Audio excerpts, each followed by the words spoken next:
Hey guys, so this was a really interesting case this week, and this poor guy was in a lot of pain. So, as a suspected abscess, the first thing I like to do is check for a digital pulse. Now, this is by pushing my two fingers either side of the fetlock, and generally it's quite obvious. I also like to feel for heat in the foot because if there is an abscess, certain areas of the foot will be hotter. And then, as a standard practice, I always trim the hoof. Now, this was something the Hugh Dyer, who trained me, actually taught me, which was really valuable. If you give the hoof a trim, sometimes the abscess is so close to being released, just by trimming the hoof sometimes can release it. So that saves you a lot of digging and messing around. So I did give this hoof a light trim just to see if there was any areas of suspicion, and as you can see me pointing there, the outside quarter there was definitely something there. Like, I was 100% that's where the problem was. There was heat in that area, there was two big black marks there, and it couldn't have been more obvious. However, as you're going to see, it didn't really work out that way under this initial assessment. So again, I took the hoof testers, and this horse was definitely showing sensitivity to the outside heel.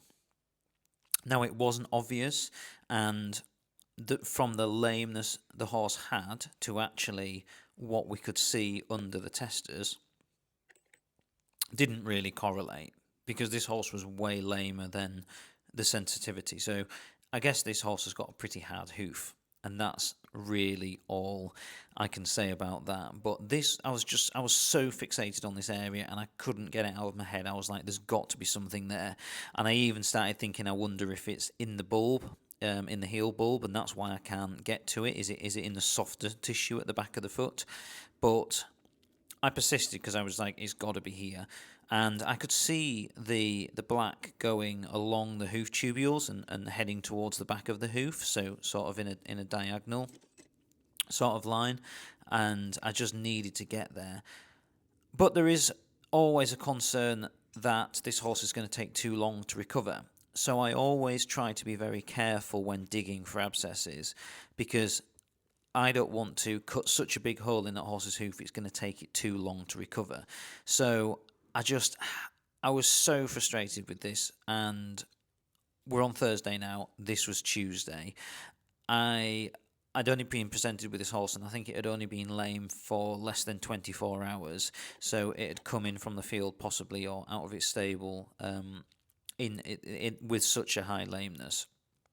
And this is all I could see. Even poking the nail in there, I poked that nail so deep, and I could feel a cavity, but just nothing. So what, in this instance, I think or thought was the right thing to do was to advise the girls at this college to poultice this hoof, because that was our best chance of getting that abscess to release. And fast forward 2 days, it still hadn't released. So I go back, and I was so keen on getting this.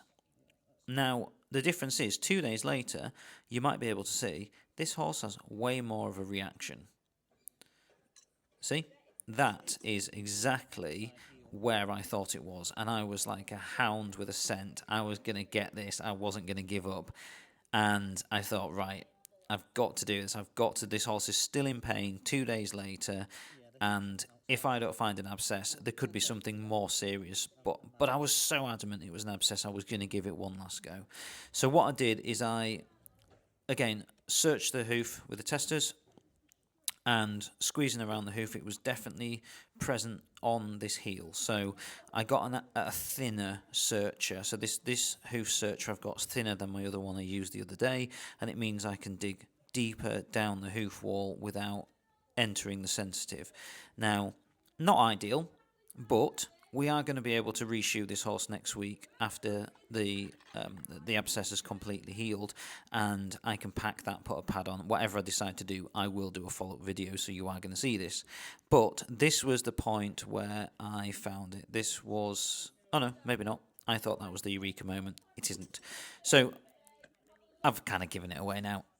I knew it was there. Like, I was like so close, and the horse was so like, because I took a bit more soul out, he was feeling that a lot more, but I just couldn't get to it, and it was super frustrating. I nearly gave up, but then just as I was about to give up, I thought, right, I need to go back, because the problem was is I was going down, and if you think about the way the horn tubules are, they come forward at like a 45-degree angle. So I followed the black area on the hoof as deep as I could go, but I didn't actually get to it until I went backwards. So as you could see just from that last part there, I actually released the abscess, and oh my god, this horse was so much happier for this. He really did thank me for getting that out. And then it was just a case of making sure I made a big enough hole for the abscess to drain, but also I didn't want to leave too big a hole so that it would take a long time to heal.